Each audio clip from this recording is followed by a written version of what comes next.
Hello student, welcome to Gateway Classes. तो आज हम यूनिट 2 जिसका नाम है relation data model and language, उसमें आज कुछ modification of database and division के कुछ न्यूमेरिकल करेंगे। देखो, अब तक आपने क्या करा था कि आपको एक टेबल दे रखी होती थी या बहुत सारी टेबल्स दे रखी होती थी, उनके बेसिस पे कुछ क्वेरी लिखते थे, या आप उन क्वेरी के बेसिस पे कह सकते हैं कि कुछ डेटा को पिक करते थे लेकिन कोई मॉडिफिकेशन नहीं करते थे। लेकिन अब आप सीखेंगे टेबल में जो डेटा पड़ा है उसमें कैसे कोई भी ऑल्टरेशन यानी कि किसी पर्टिकुलर रो को डिलीट करना या किसी रो में कोई चेंज करना कैसे करते हैं। ठीक है, तो उससे पहले मैं आपको एक चीज और बताना चाहूंगी जो इम्पोर्टेंट है कि देखो, आपने पढ़ा था डिवीजन ऑपरेटर इससे पहले वाले लेक्चर में। ठीक है, तो इसके लिए ये सिंबल भी यूज कर सकते हैं और ये भी, लेकिन स्टैंडर्ड बुक के अकॉर्डिंग 90% में ये यूज किया गया है। तो आपने जहां ये यूज करा है, मैंने आपको क्वेश्चन में ये कराया है, तो आपको इसकी जगह पे ये प्रेफर करना है। यानी कि अगर लिखा है R1 ऐसे, बहुत जगह यूज करते हैं लेकिन आपको इसे यूज नहीं करना है, आपको लिखना है R1 डिवीजन ऑपरेटर R2। ठीक है, डोंट प्रेफर दिस।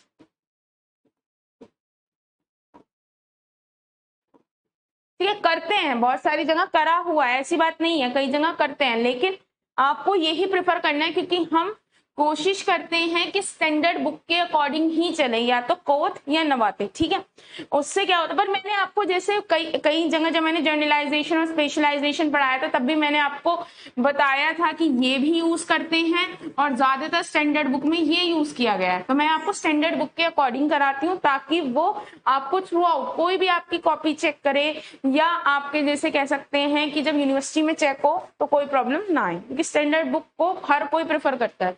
ठीक है, ये एक पॉइंट है। तो अब आपके मॉडिफिकेशन में क्या आता है, डिलीट करना, इंसर्ट करना, अपडेट करना। डिलीट का मतलब क्या है, मेरे पास एक टेबल है जिसके अंदर दो एट्रीब्यूट हैं A एंड B। ठीक है, इसमें वैल्यू पड़ी है 1 2 C1 C2 C3। अब मैं चाहती हूं कि इसमें से ये वाला जो टपल है ये डिलीट हो जाए।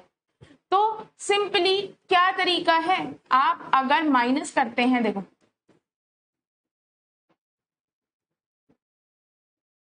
अगर आप इनके बीच में माइनस ऑपरेटर लगाएंगे तो कैसे वर्क करेगा, यानी कि इसका मतलब है इसमें जो फाइनल टेबल आएगी उसमें वो टपल्स होने चाहिए जो इस टेबल, सपोज ये R1 टेबल है, ये R2 टेबल है, तो R1 में तो प्रेजेंट हो, R2 में प्रेजेंट ना हो। अगर आप ऐसा करेंगे तो 1 C1 और 3 C2, एज एन रिजल्ट आपका 2 C2 क्या हो जाएगा, डिलीट हो जाएगा।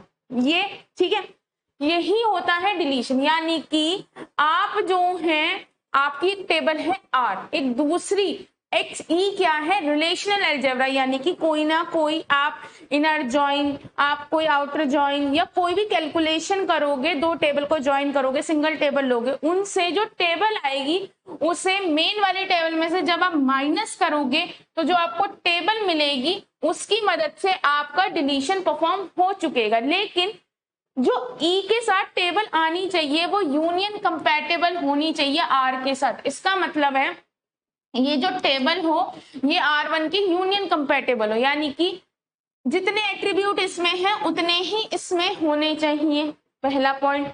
दूसरा पॉइंट, अगर A का डोमेन इंटीजर है तो इधर भी A का डोमेन इंटीजर होना चाहिए। B का डोमेन अगर क्या है, कह सकते हैं अगर करेक्टर्स है तो इधर भी करेक्टर होना चाहिए। ठीक है, डोमेन सेम होने चाहिए और एट्रीब्यूट सेम होने चाहिए। क्यों, अब ऐसा समझो, अगर यहाँ पे 3 होते तो कैसे पॉसिबल था इसमें से इसको डिवाइड करना, तो यूनियन कंपैटिबल होने चाहिए तभी डिलीशन परफॉर्म होगा। ठीक है,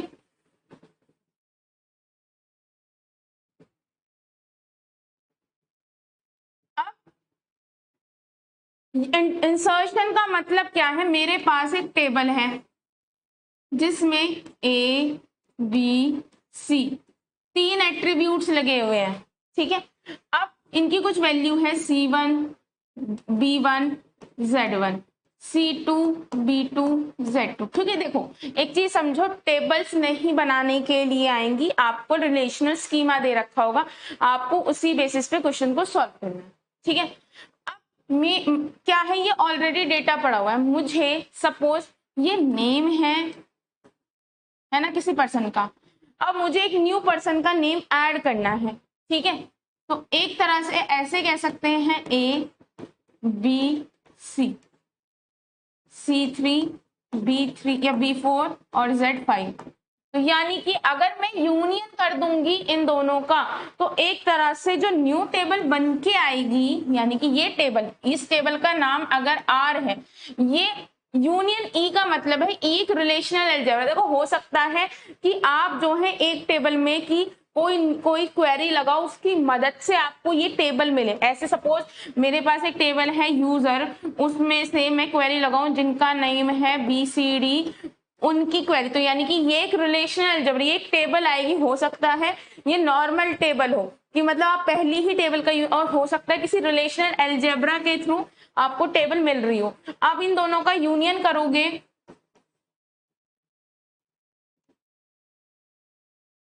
C1 B1 Z1, C2 B2 Z2, C3 B4 Z4, तो आपको एक टेबल मिल जाएगी। इसे बोलते हैं इंसर्शन। इंसर्शन होता है यूनियन।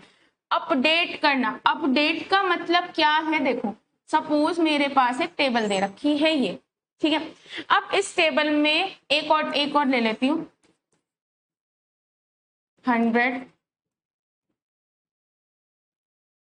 ठीक है, अब मैं ये चाहती हूं कि जो ये 100 to 100 दे रखा है, इसमें क्या हो, 5 रुपीज इंक्रीज हो जाए, है ना, 5 रुपीज क्या हो जाए, इंक्रीज हो जाए।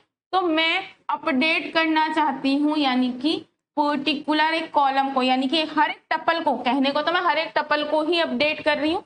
तो यहाँ पे वैल्यू +5 हो जाए, ये +5 हो जाए, यानी कि 105। मैं कुछ डिलीट नहीं कर रही हूँ, ना ही मैं कुछ इंसर्ट कर रही हूँ, बस मैं अपडेट कर रही हूँ पहले ही अवेलेबल डेटा को, उसे बोलते हैं अपडेशन। ठीक है, अच्छा एक तो ये हुआ, एक पॉइंट और समझने का है,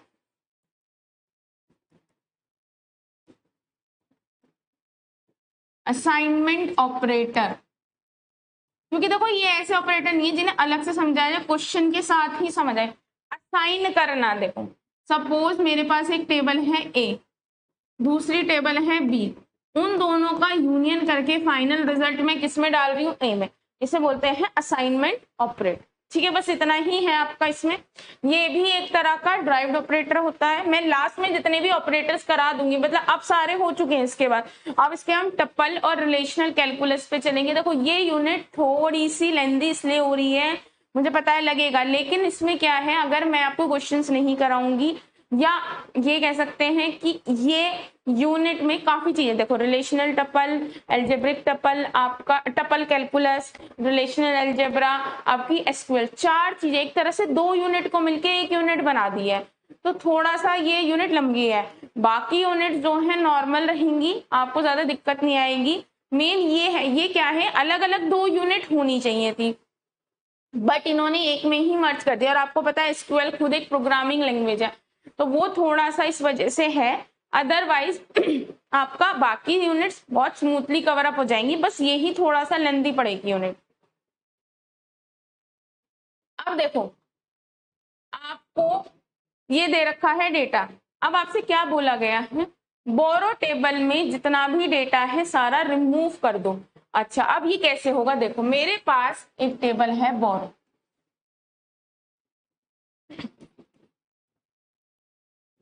जिसमें क्या दे रखा है, BID, कार्ड नंबर और DOI। Suppose card number C1, card number C2, card number C1, B1 B2 B3, 16 17 18। ठीक है, रेंडम नेम लिया, आप कहेंगे कि मैम अब जैसे मैं दूसरा क्वेश्चन करूंगी हो सकता है मैं चेंज कर दूं, क्योंकि आप जस्ट टेकिंग एन एग्जांपल कि आप समझ सको। मैंने बोला इसमें जितना भी डेटा है उसे डिलीट कर दो। अब मैं आपको बताया था डिलीट किस में से करना है, बोरो में से। अब अच्छा एक चीज बताओ, अगर मेरे पास इधर एक और टेबल ले लूं, बोरो, यही टेबल ले लूं, BID, card number, DOI, B1, B2, B3, C1, C2, C3, 16, 17, 18। अगर मैं इन दोनों के बीच में माइनस लगा दूं, यानी कि इसमें वो डेटा आना चाहिए जो इसमें नहीं है, यही तो मतलब होता है माइनस का। तो अगर B1 इसमें प्रेजेंट है, B1 C1 16, B2 C2 16, B3 C1 C, ये क्या है C1, यहाँ B3 C1 18 प्रेजेंट है ना। तो एट द एंड हमारे पास एक टेबल आएगी जो खाली होगी,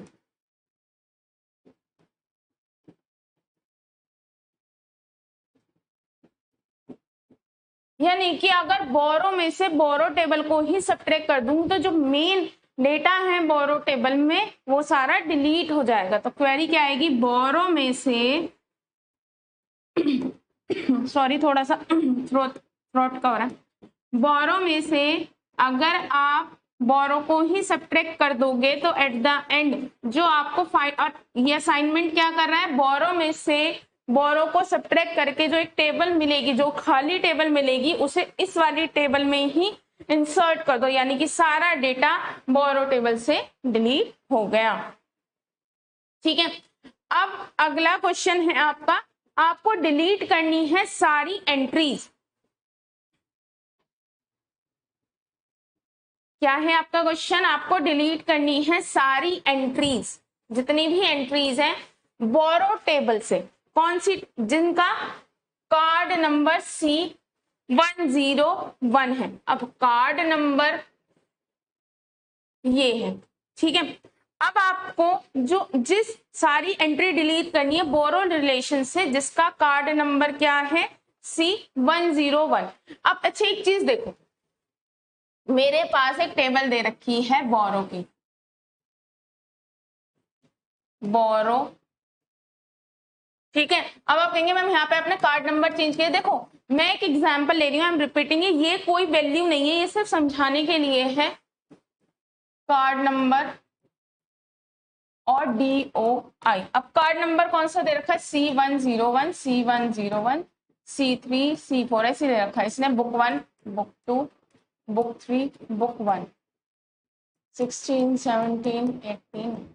ठीक है, मेरा क्वेश्चन ये है बोरो टेबल से ये दोनों क्या हो जाए, डिलीट हो जाए एंट्री। तो एक तरीका है कि सबसे पहले मैं बोरो टेबल से जिसका कार्ड नंबर, जिसका कार्ड नंबर क्या है C101, उसके डेटा को क्या कर लूं, पिक कर लूं। तो मेरे इतने लिखने से इस टेबल में से मुझे एक टेबल मिलेगी, टेम्परेरी टेबल मिलेगी, जिसमें क्या है BID, कार्ड नंबर और DOI, B1, B2, C101, 16, 7। अब एक चीज बताओ, क्या ये यूनियन कंपैटिबल है, जो मुझे टेबल मिली, ऑफ कोर्स ये यूनियन कंपैटिबल, इसमें इतने ही एट्रीब्यूट हैं जितने इसमें हैं। क्या बोरो वाले केस में था, बोरो वाले केस में भी यूनियन कंपैटिबल था, क्योंकि भाई देखो ये 3 एट्रीब्यूट है तीनों, अगर ये स्ट्रिंग मतलब आप एरे कैरेक्टर मान लो तो ये भी कैरेक्टर था, यानी कि ये सेम था। ऐसे ही अब मैंने क्या करा, बस इतनी इक्वेशन से मैंने एक ऐसी टेबल निकाल ली जिसमें क्या है आपका उस C101 के सारा डेटा है। अच्छा, अगर मैं इन दोनों के बीच में क्या लगा दूं, माइनस लगा दूं, तो मुझे क्या मिलेगा, मुझे वो डेटा मिलेगा जिसमें कि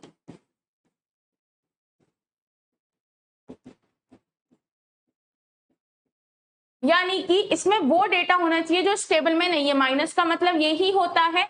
तो मुझे डेटा मिलेगा B3, B1, C3, C4, 18, 19, यानी कि C101 वाली एंट्री डिलीट हो चुकेगी, यानी कि बोरो माइनस कर दिया, बोरो वाली टेबल में से इसे माइनस कर दिया।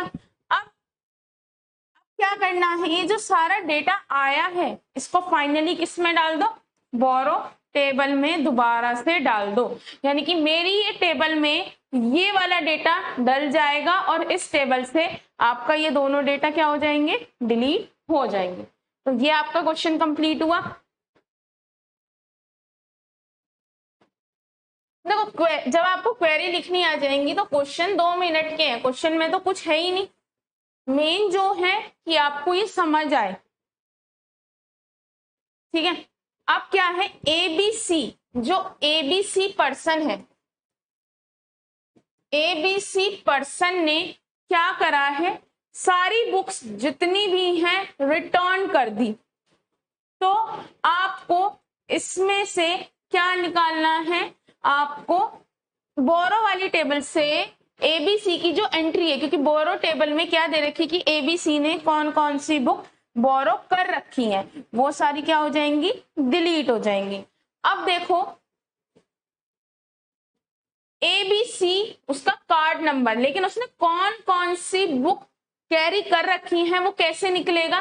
सपोज मेरे पास एक टेबल है यूजर नाम की, जिसमें लिखा है कार्ड नंबर,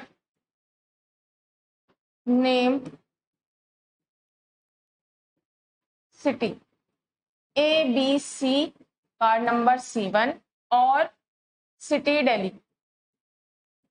देखो इसमें और भी लिखे होंगे जैसे कि BC, C2, BCD, मुंबई। ठीक है, अब एक बोरो टेबल है, मतलब देखो मैं ज्यादा डेटा इसलिए नहीं ले रही हूं क्योंकि हमें सिर्फ आइडिया लेना है। बोरो टेबल है जिसमें है BID, कार्ड नंबर और DOI। ठीक है, अब book 1 B1, B2, B3, card number C1 आपका C1, C2, 16, 17, 18। ये एक टेबल है जिसमें यूजर की डिटेल दे रखी है, ये एक टेबल है जिसमें बोरोवर की डिटेल दे रखी है। अगर मैं लिखती हूं यूजर नेचुरल जॉइन बोरोवर, इसका मतलब क्या होगा, कार्ड नंबर के बेसिस पे एक टेबल बन जाएगी जिसमें कार्ड नंबर होगा, ये कॉमन एट्रीब्यूट है, नेम आएगा, सिटी आएगी, BID आएगी और DO आएगी। C1 कार्ड नंबर है, card number C1 ABC Delhi B1 16, C1 ABC क्या है Delhi B2 17, C2 BCD Mumbai B3 18। यानी कि नेचुरल ज्वाइन करने से हमें पता लग गया ABC ने कौन कौन सी बुक ले रखी है। अच्छा, अब मैं चाहती हूं मेरे पास एक टेबल है बोरो की, बोरो की टेबल में क्या है, BID, card number, DOI, book मतलब मेरे पास 3 ही बुक है, B1, B2, B3, ये है card number C1, C1, C2। अब यहाँ पे क्या आएगा, डेट ऑफ इशू सपोज 16, 17, 18, इससे कोई फर्क नहीं पड़ा। ठीक है, अब मैं चाहती हूँ इन दो ये वाला डेटा रिमूव हो जाए, तो ये डेटा रिमूव करने के लिए मैंने एक टेबल, मैंने क्या करा, यूजर और बोरोवर का नेचुरल ज्वाइन कर दिया। नेचुरल ज्वाइन करते ही मुझे एक टेबल मिल गई जिससे मुझे पता लग गया कि ये जो मेरी टेबल है इससे मुझे पता चल गया कि ABC ने B1, B2 बुक लिया, यानी कि B1, B2 डिलीट होना है। अब एक चीज बताओ, आपको सब्ट्रैक्ट करने के लिए अगर मैं बोरो में से सब्ट्रैक्ट करना चाहती हूँ ये जो भी डेटा आया है, it must be union compatible. अब यहाँ पे क्या है, डेटा 3 एट्रीब्यूट्स है, यहाँ पे क्या है 5 एट्रीब्यूट है। तो इस चीज को यूनियन कंपैटिबल बनाने के लिए आपको पता है बोरो टेबल में क्या क्या पड़ा है, बोरो टेबल में सिर्फ BID है, और आपको पता है जैसे आप लिखते हो तो पहले BID दूसरा क्या है आपका कार्ड नंबर। अच्छा, और एक चीज और, इससे पहले आपने सिर्फ किसका डेटा चाहिए, आपको सिर्फ ABC का ही डेटा चाहिए, आपको किसी और का डेटा चाहिए नहीं। तो सबसे पहले लगाते हैं नेम, इतना लिखते ही ये वाली लाइन क्या हो जाएगी, रिमूव हो जाएगी। आपको सिर्फ किसका डेटा मिलेगा, जिसमें नेम ABC है। अच्छा, इतना लिखने के बाद आप ये देखो, अगर मैं इन दोनों को इससे सब्ट्रैक्ट करना चाहूं तो पॉसिबल नहीं है, क्योंकि यूनियन कंपैटिबल नहीं है। तो इसके लिए मैं क्या करूंगी, मैं इतनी बड़ी टेप, क्योंकि जब आप नेचुरल जॉइन लगाओगे तो यूजर और बोरोवर के बीच में लगाओगे तो 1 2 3 4 आपका 5, 1 2 3 4 5, 5 आपके 5 एट्रीब्यूट आ रहे हैं, लेकिन यहाँ तो 3 ही है। तो जो एट्रीब्यूट इसमें है सिर्फ वो ही निकालेंगे। क्या आएगा, BID, आपका कार्ड नंबर, और उसी उसमें जिसमें ये है कार्ड नंबर एंड DOI। यानी कि इस टेबल में से मुझे एक और टेबल मिल जाएगी जिसमें मेरा कार्ड नंबर,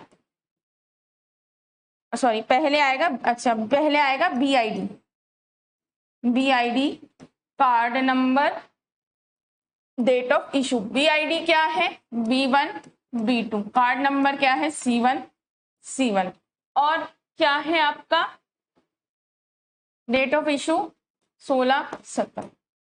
अगर मैं इसे सब्ट्रैक्ट करूंगी तो इस टेबल से ये दोनों क्या कट हो जाएंगे, क्योंकि इस वाले जब सब्ट्रैक्ट करते हैं तो इसमें वो रह जाएंगे जो इसमें प्रेजेंट नहीं है। तो जो मुझे फाइनल टेबल मिलेगी उसमें क्या होगा, BID होगा, कार्ड नंबर होगा और DOI होगा, यानी कि B3 C2 और 18। इतना करने से हमें क्या मिला, हमें ये पता चला कि कौन सी, मतलब जो आपका यूजर है ABC उसके पास कौन कौन सी बुक्स है। इसके बाद आपने सबका डेटा मिल रहा था, ABC का भी बहुत से, पर आपने इसको लगाते ही सिर्फ ABC का डेटा निकाला। और ये आपने क्यों किया, क्योंकि जो बोरो टेबल है उसमें सिर्फ 3 ही एट्रीब्यूट्स हैं, जो कि आपका BID, कार्ड नेम, DOI, लेकिन यहाँ पे हमें बहुत सारे एट्रीब्यूट मिल रहे थे और it must be union compatible. तो आपने यूनियन कंपैटिबल करने के लिए आपने सिर्फ 3 एट्रीब्यूट्स को पिक किया और सब्ट्रैक्ट करने के बाद जो फाइनल टेबल आई उसे आपने बोरो में दोबारा से डाल दिया। देखो इसे,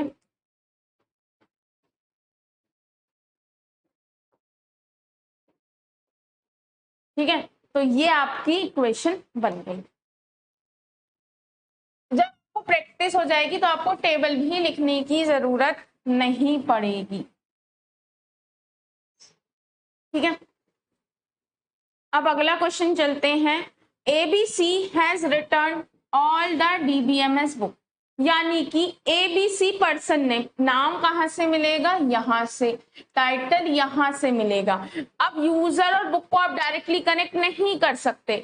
आप अगर यूजर और बोरोवर को कनेक्ट करोगे तो आपको ABC का क्या मिल जाएगी, ID मिल जाएगी, उसने कौन सी बुक ID ले रखी है। और जब आप इन दोनों को कनेक्ट करके इसको कनेक्ट करोगे तो आपको क्या मिल जाएगी, उन बुक आईडी का टाइटल मिल जाएगा। ऑफ कोर्स जब इसने लिखा है ABC ने DBMS की, तो टाइटल आपको पता है DBMS ही है। अब हो सकता है कि जो आपका ABC पर्सन हो उसने DBMS के अलावा कोई और सी बुक भी ले रखी हो, लेकिन लिखा है कि सिर्फ DBMS, तो DBMS का डेटा रिमूव हो। अब देखो एक एग्जांपल लेती हूँ, मेरे पास एक टेबल है यूजर, ठीक है, कार्ड नंबर, नेम,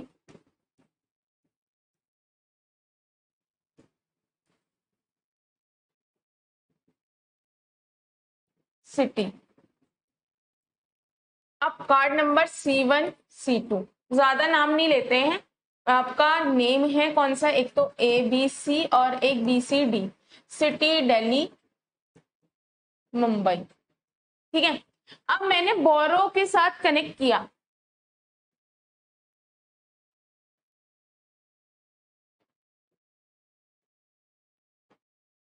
बोरो में क्या दे रखा है, एक तो BID,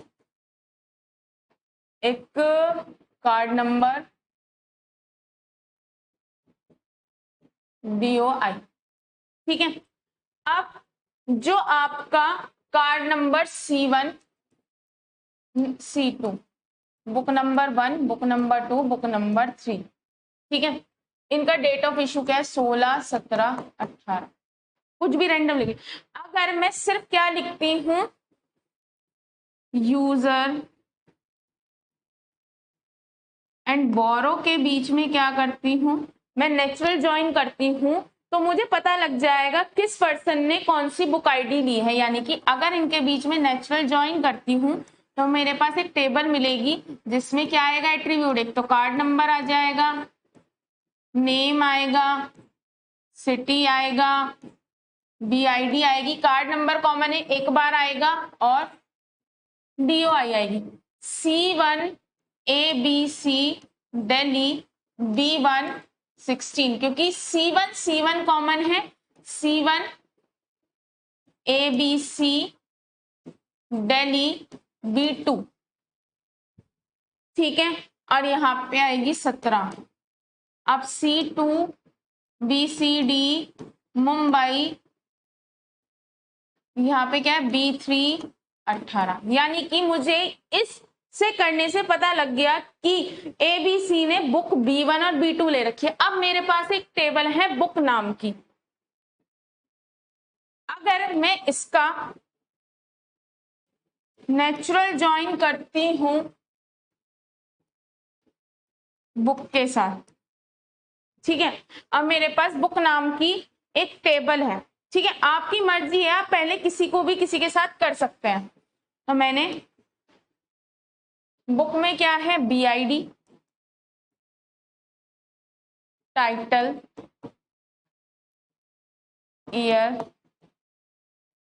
ईयर ऑफ पब्लिकेशन। तो BID में क्या है आपकी? BID में book number 1, book number 2, book number 3, तीन ही बुक, जरूरी नहीं है बहुत बुक हो सकती है, सिर्फ में यही बुक। इसका टाइटल है DBMS, इसका है AI, इसका है डेटा एनालिसिस, अलग अलग नाम है।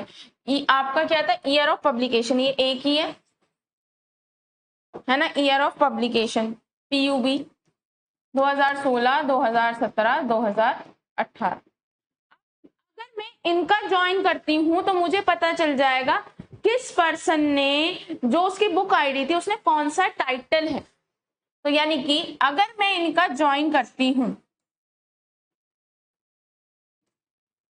तो मुझे क्या एट्रीब्यूट मिलेंगे? एक तो कार्ड नंबर मिलेगा, नेम मिलेगा,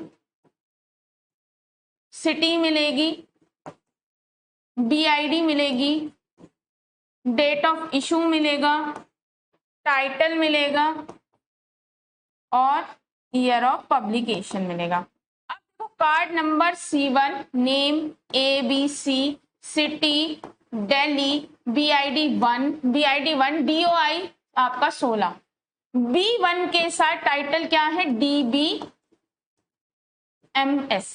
और 2016, ठीक है, क्योंकि कॉमन हो जाएगा।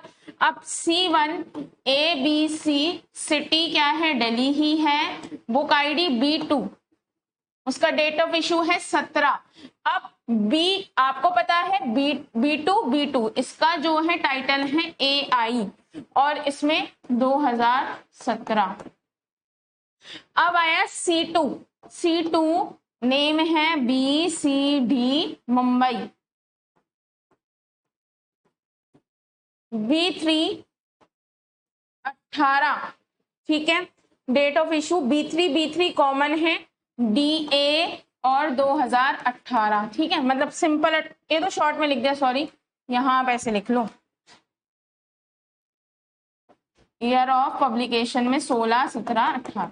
यानी कि इन दोनों टेबल को कंबाइन कर दिया गया BID के बेसिस पे। देखो, C1 AB Delhi, B1 common है तो B1 के आगे DBMS और 16, फिर B2 कॉमन है तो B2 का AI1। अब मुझे टेबल मिल गई एक, इतना करने से, जिसमें मुझे पता है कौन से यूजर ने कौन सी टाइटल की बुक ली है।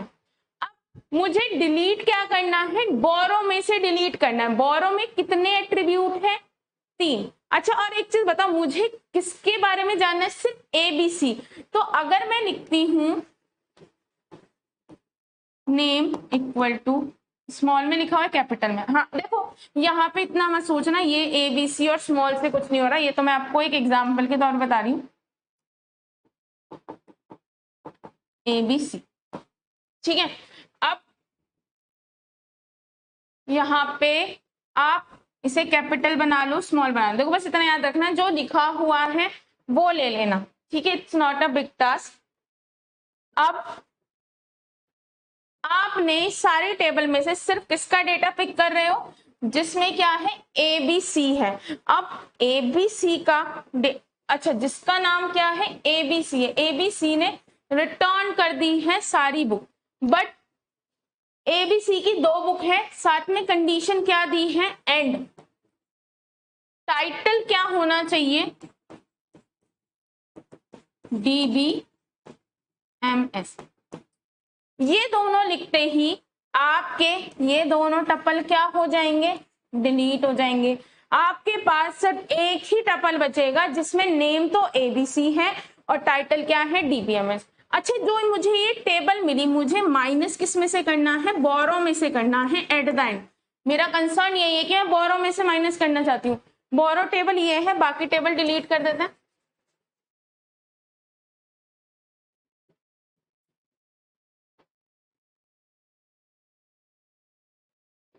बोरो टेबल में से डिलीट करना चाहती हूँ। अब बोरो में कितने एट्रीब्यूट हैं, 3। यहाँ कितने हैं, यहाँ तो 1 2 3 4 5 6, तो यूनियन कंपैटिबल तो नहीं है। तो इसके लिए मैं यहाँ पे दोबारा से क्या लगाऊंगी, एक कंडीशन लगा, वो कंडीशन के प्रोजेक्शन ऑपरेटर लगाऊंगी, जिसमें मैं सिर्फ क्या लूंगी BID, आपकी अगला क्या है कार्ड नंबर। और इस ऑर्डर में इसलिए लिख रही हूं क्योंकि बोरो पहले BID है, कार्ड नंबर है DOI है। तो इस बड़ी टेबल में से सिर्फ एक छोटी सी टेबल बन के आएगी जिसमें क्या है कार्ड नंबर है, आपका क्या है सॉरी BID है पहले, कार्ड नंबर है, DOI है। BID क्या है इसकी B1 है, आपका कार्ड नंबर है C1, डेट ऑफ इशू है 16, ठीक है। अगर इसे मैं सब्ट्रैक्ट करती हूं बोरो में से, यानी कि सब्ट्रैक्ट करती हूं, तो मैं अगर माइनस करती हूं तो इसमें वो वाले टपल रह जाएंगे जो इसमें नहीं है, यानी कि ये वाला डिलीट हो जाएगा। अब डिलीट होने के बाद जो फाइनल रिजल्ट आए उसे मैं फिर से बोरो टेबल में ही रख दूंगी, ठीक है। ये आपकी क्वेरी हो गई,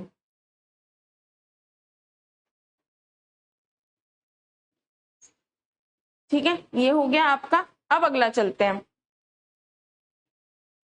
simply ABC has return, ABC person नाम कहां से मिलेगा, यहां से, रिटर्न ऑल द बुक्स जो इश्यू हुई हैं यहाँ पे। यानी कि मुझे डिलीट किससे करना है, बोरो से ही डिलीट करना है, क्योंकि ABC ने वो बुक रिटर्न कर दी जो इस डेट में इशू हुई थी। तो इस डेट के अंदर बोरो टेबल में कुछ नहीं होना चाहिए। तो सबसे पहले मैं क्या निकालूंगी कि ABC ने कौन सी बुक इस तारीख को निकाली। तो मैं क्या करूंगी, अगर मैं यूजर और बोरो के बीच में क्या करती हूँ, नेचुरल ज्वाइन करती हूँ, तो मुझे पता लग जाएगा कि कौन से पर्सन ने कौन सी डेट ऑफ इशू, डेट में क्या क्या इशू कराया था। देखो अब आप कहेंगे मैम डुप्लीकेट भी हो सकते हैं, बहुत सारी चीजें होती हैं, लेकिन यहाँ पे मतलब मैं ये चीज दोबारा बोल रही हूँ कि we are taking an example, और ये टेबल आपको नहीं बनानी होती। If you are able to do this query without this तो बहुत आसान है। देखो सिंपल है, यूजर और बोरोवर करके आप यहीं पे क्या लगा देंगे, आप अपना क्या लगा देंगे, सबसे पहले नेम और एंड, ये बन जाएगा 2 मिनट में। लेकिन आप जितनी प्रैक्टिस करेंगे, क्योंकि देखो क्वेश्चंस की कोई लिमिट नहीं है कि यही क्वेश्चन बन के आएगा या यही टेबल आएगी, इट इज नॉट पॉसिबल, कुछ भी आ सकता है, ठीक है। तो मेरे पास एक यूजर टेबल है जिसमें क्या है, कार्ड नंबर है और साथ में क्या है, नेम है और सिटी है। तो C1 कार्ड है, C2 कार्ड है, ABCDEF, मुंबई और दिल्ली, ठीक है। दूसरी टेबल है बोरो,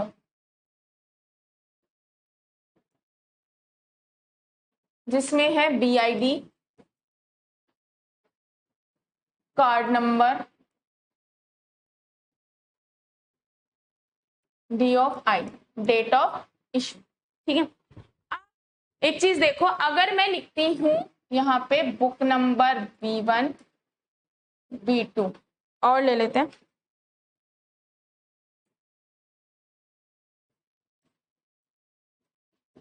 B3,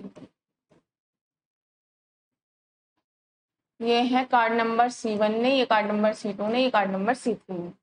अब ABC ने 12 12 19 10 12 19 12 13 20, मतलब एक रैंडम दे रखे।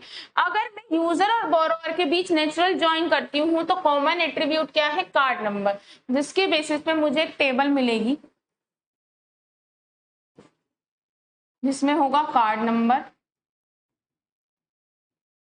नेम, सिटी, BID और DOI। सबसे पहले card number C1 ABC city Mumbai, ठीक है। कार्ड नंबर B1 12 12 19, फिर दोबारा C1 किसी और से मैच हो रहा है? नहीं हो रहा, या इसको हम, ठीक है, यहाँ पे इसे C1 ही कर देते हैं ताकि ये C1 है, ठीक है, दिस इज C1। अब card number C1 ABC Mumbai, book ID B2 10 12 19, ठीक है।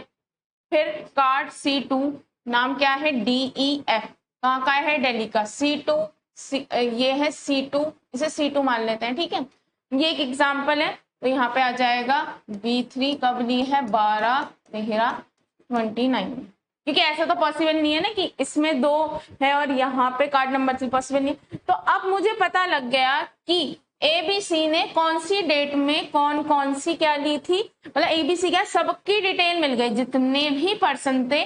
पता लग गया कि ABC ने 12-12 में बुक 1 ली थी, इसमें बुक 2 ली थी, और 12-13 में DEF ने ये वाली बुक ली थी। पर मुझे सिर्फ किसके डिटेल चाहिए?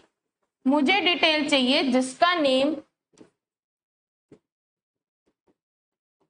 ABC हो एंड साथ में जो डेट ऑफ इशू है वो क्या होना चाहिए? 12 12 19, ठीक है।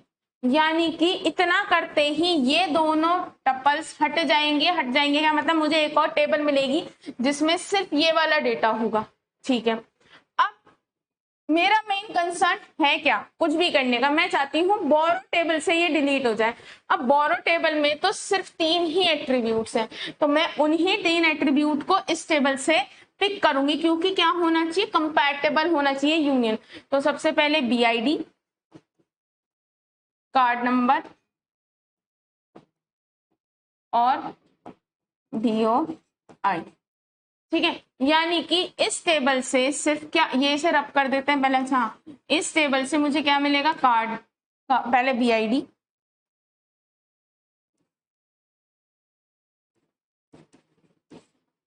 कार्ड नंबर और DOI। तो बाई बुक ID है B1, कार्ड नंबर है C1, DOI है 12 12 19, ठीक है। यानी कि इतना करने के बाद मुझे ये एक टेबल मिल गई। अब मैं क्या करूंगी? अब मैं बोरो टेबल से अगर सब्ट्रैक्ट करूंगी तो सिर्फ B1 C1 ये वाली डिलीट हो जाएगी। क्यों डिलीट हो जाएगी? क्योंकि सब्ट्रैक्शन का मतलब ही यही है। अगर मैं सब्ट्रैक्ट करती हूँ तो इसमें वो टपल्स रहेंगे जो इसमें प्रेजेंट नहीं है, और जो ये टेम्परेरी टपल वैल्यू आएगी दोस्त की, वो मैंने फिर से बोरो में डाल। तो इस तरह से आपकी ये क्वेरी बन जाएगी,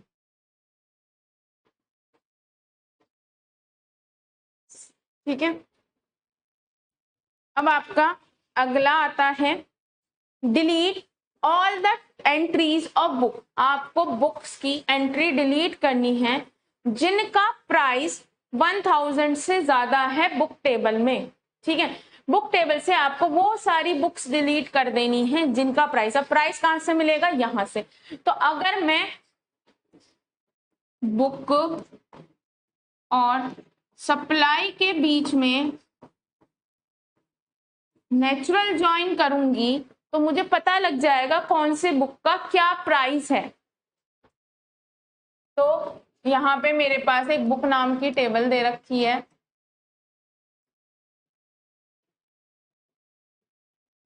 ना, मेरे पास ये टेबल दे रखी है जिसमें क्या दे रखा है, BID, title, year of publication, तीन ही चीजें हैं, बुक 1, बुक 2, बुक 3। टाइटल है XYZ, ईयर ऑफ पब्लिकेशन 16, 17, 18। क्योंकि देखो जो चीज पूछी होती है उसी को एग्जैक्ट लिखती हूँ, बाकी मैं एज इट इज लिख देती हूँ। सप्लाई,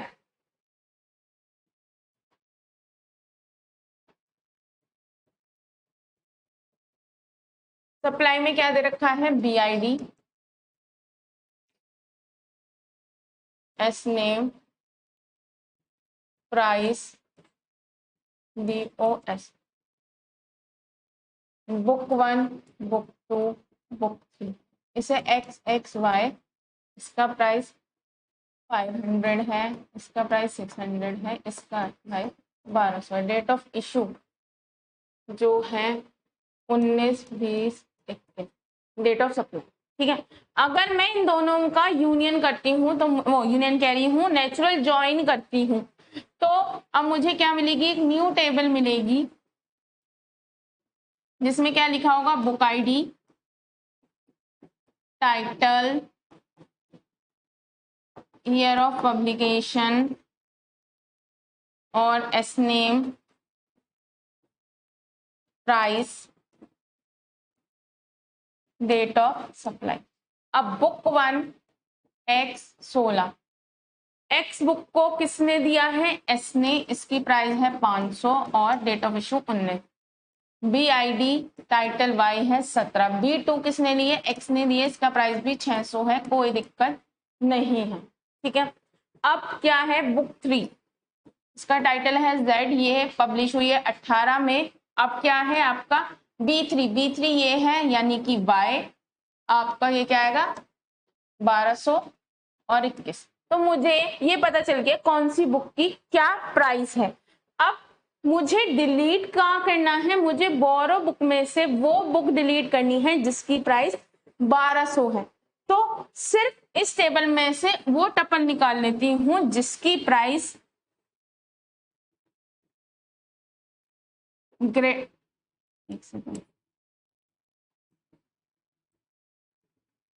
जिसकी प्राइस ग्रेटर देन 1000 है। इसमें से जिसकी भी प्राइस 1000 है वो डेटा मुझे मिल जाएगा, ये मिल जाएगा।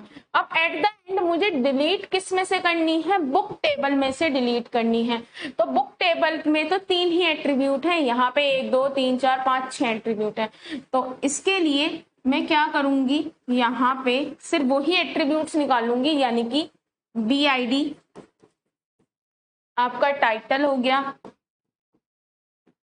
ईयर ऑफ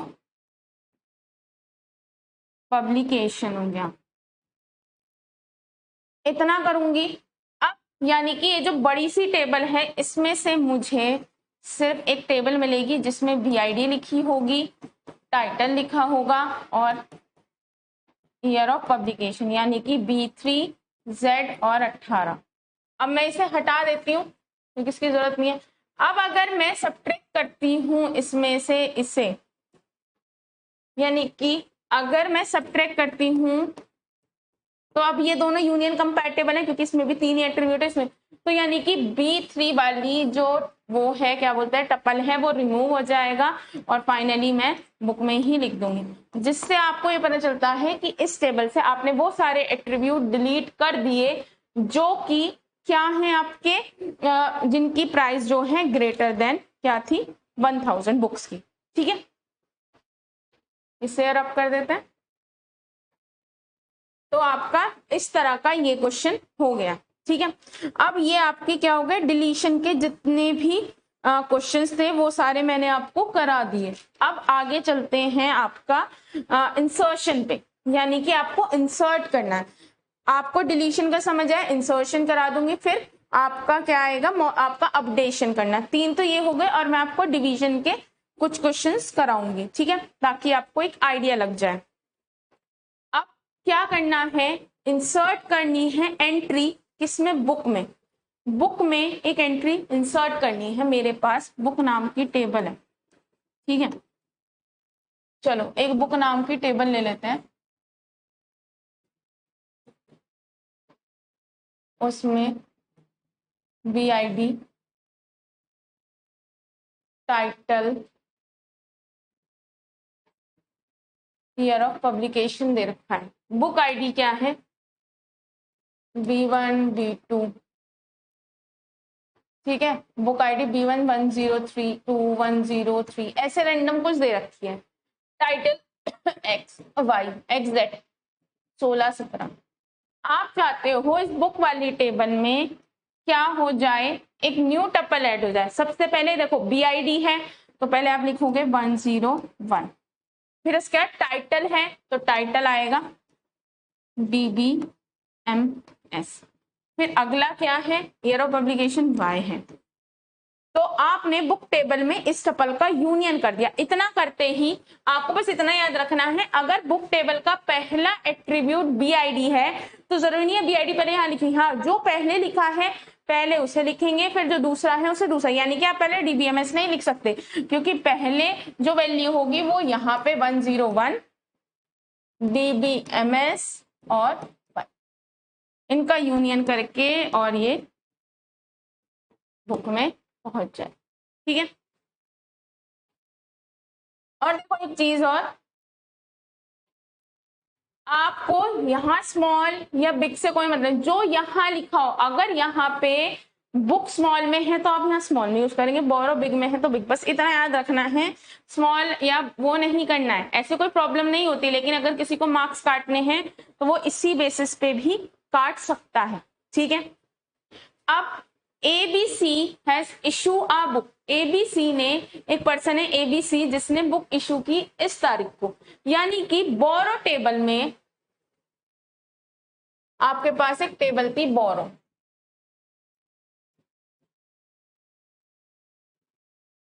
है ना, उसमें क्या लिखा है, BID है, कार्ड नंबर है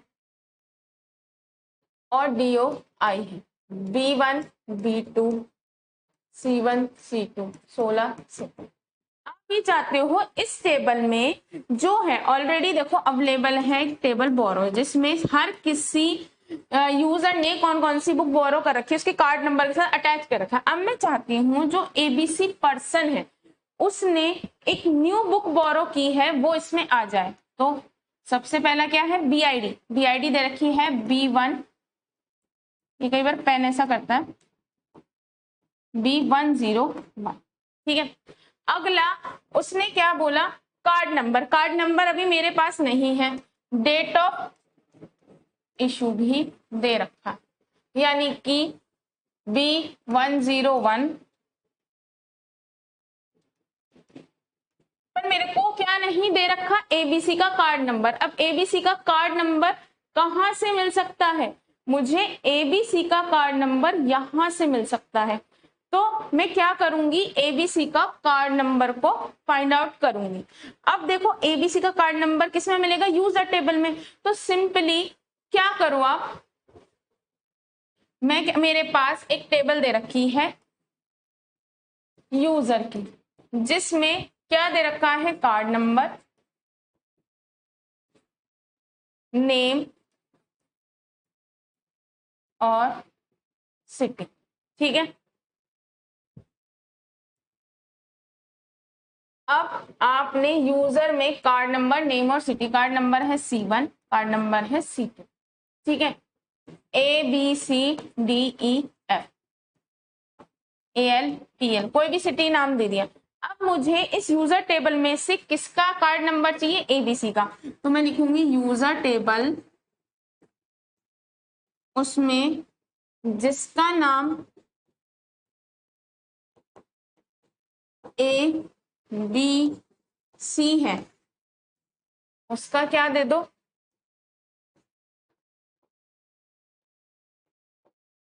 नंबर, और उसे मैंने एक टेबल आर में स्टोर करा लिया। यानी कि अगर मैं इक्वेशन लगाऊंगी तो सबसे पहले यूजर टेबल में से सिर्फ उसका टपल रह जाएगा जो एबीसी है, और इसमें से सिर्फ मुझे क्या मिल जाएगा, मेरा कार्ड नंबर जो कि है C1, और मैं यहाँ पे क्या डाल दूंगी, आर। इस तरह से मेरे पास B101-210 आर में क्या मिला, कार्ड नंबर, यानी कि C1 मेरे पास आ जाएगा। या C1 की जगह यहाँ पे कोई दूसरा ले लो,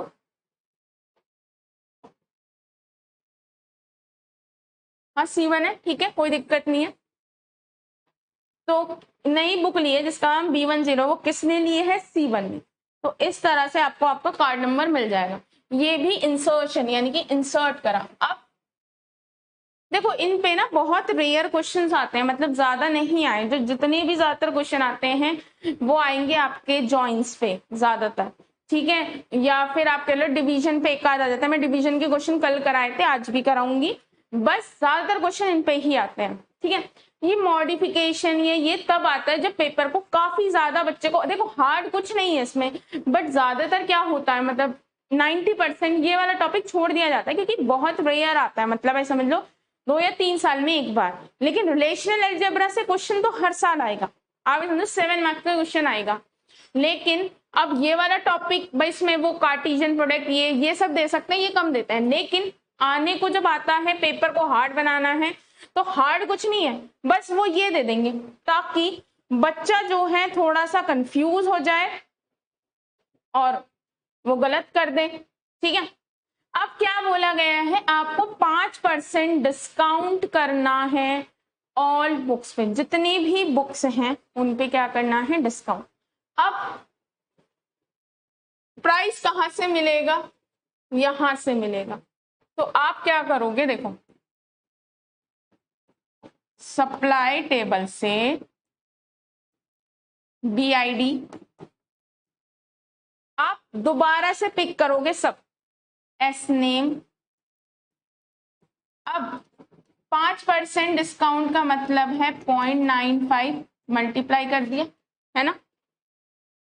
अब देखो जिस पे आप कोई भी मैथमेटिकल कैलकुलेशन या कुछ भी करते हो उस टेबल का नाम नहीं आता, तो उस टेबल को आपको एज यूज करके फिर से लिखना पड़ेगा, प्राइस और DOS।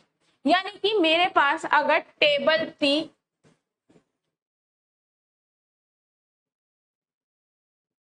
BID, S name,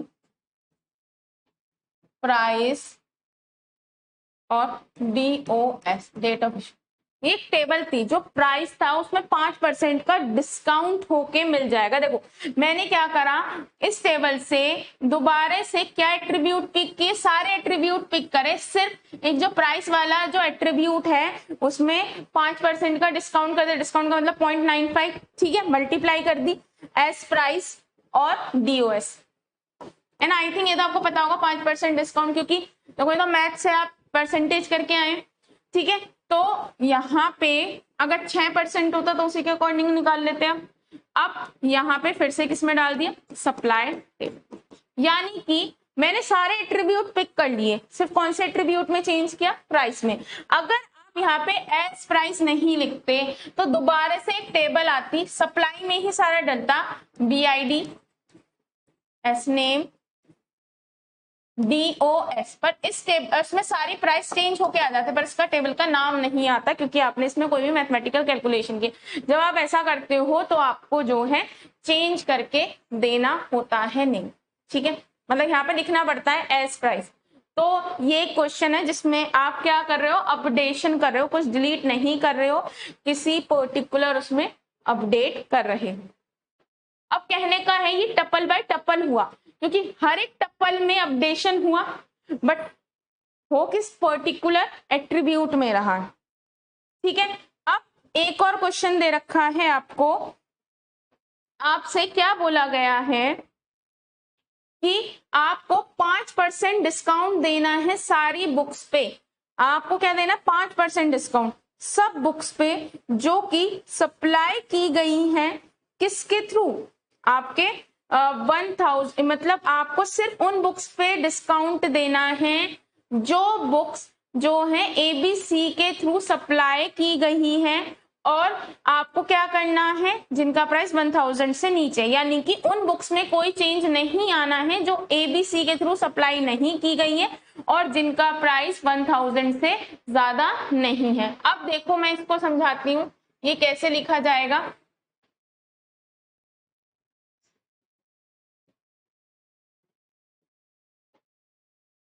supply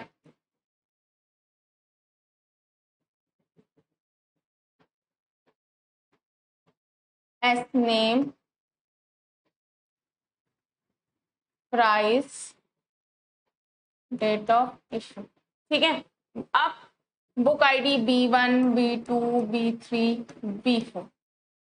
अब एस नेम क्या है आपका, ABC ABC ABC DEFGHL, ठीक है।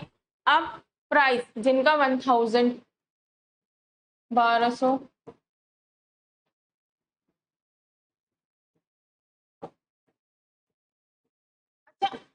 किन में चेंज नहीं करना, मुझे इन दोनों में चेंज नहीं करना लेकिन इसमें भी चेंज नहीं करना, तो सबसे पहले मैं क्या करूंगी, सबसे पहले मैं वो एट्रीब्यूट निकालूंगी जिसमें कि जो नेम होगा ABC है एंड जो प्राइस है वो ग्रेटर देन 1000 है। इतना लिखने से मेरे पास एक टप्पल आएगा BID S name price date of supply. कौन सा टप्पल आएगा, क्योंकि ABC तो नेम होना चाहिए, 1000 से ज्यादा होना चाहिए, यानी कि B1, ठीक है। अगर मैं सब्ट्रैक्ट करूं किसमें से,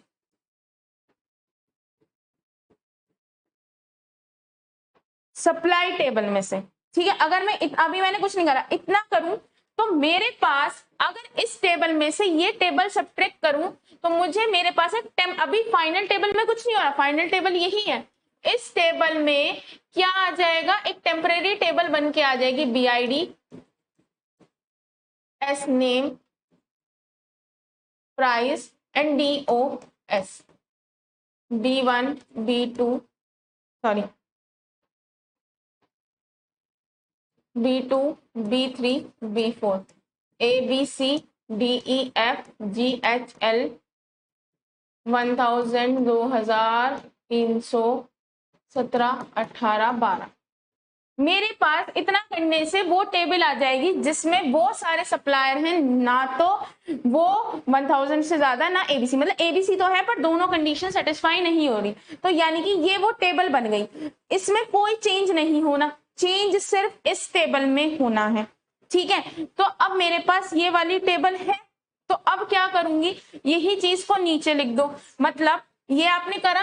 अब अगर मैं यहाँ पे इसे लिखती हूँ दोबारा,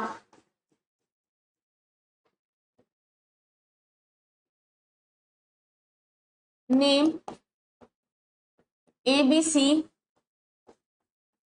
एंड प्राइस ग्रेटर देन 1000, यानी कि इस क्वेरी को लिखने से मेरे पास वो एट्रीब्यूट्स आ गए या वो टपल्स आ गए, सॉरी वो टपल्स आ गए जिनकी प्राइस 1000 से ज्यादा नहीं है बुक्स की, और ना ही ABC, मतलब ABC दोनों में से एक कंडीशन तो ABC है लेकिन 1200 तो नहीं है। अब इसको करने से मुझे ये मिल गई। अब इसमें चेंज करना है, जो भी मुझे चेंज करना है, तो यहाँ पे आप क्या लिखोगे, आप इसको एज इट इज पिक कर लो, BID comma S name comma price multiply 0.95 S price, अगला क्या है DOS। यानी कि इसमें क्या होगा, आपने दोबारा से सारी चीजें पिक कर ली और इसमें मैं मानती हूं लेट 5% क्या हो गया डिस्काउंट, लेट सॉरी क्या कर दिया ना ज्यादा, 5% प्राइस। मैंने रैंडम डाला, पहले इसकी 1200 थी तो 1100 कुछ हो गई, ठीक है। 5% का डिस्काउंट आ गया, ठीक है। तो इतना, ये एक रैंडम डाला, तो यहाँ पे मुझे क्या मिल गई, मुझे क्या करना था, सप्लाई वाले बुक में उन बुक्स में चेंज करना था जो एबीसी ने ली है और 1000, तो ये वाली वो थी, इसमें मैंने क्या कर दिया, चेंज कर दिया। अगर मैं इन दोनों का यूनियन कर दूंगी तो मेरे पास एक दोबारा से टेबल आ जाएगी, BID, S name, price, DOS, जिसमें कि B1, B2, B3 और आपका B4। B1 क्या है, ABC 1116,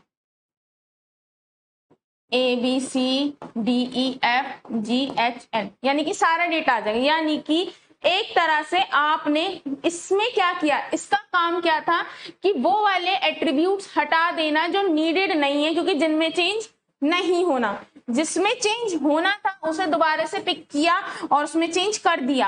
अब दोनों का यूनियन करने के बाद जो आपने दोनों का यूनियन किया है उसको फाइनली सप्लाई टेबल में डाल दिया, जिसकी वजह से सिर्फ उन टपल्स में चेंज हुआ जिनका जो सेलर था वो ABC था और उनकी बुक की प्राइस 1000 थी। तो ये इस तरह के क्वेश्चंस आते हैं।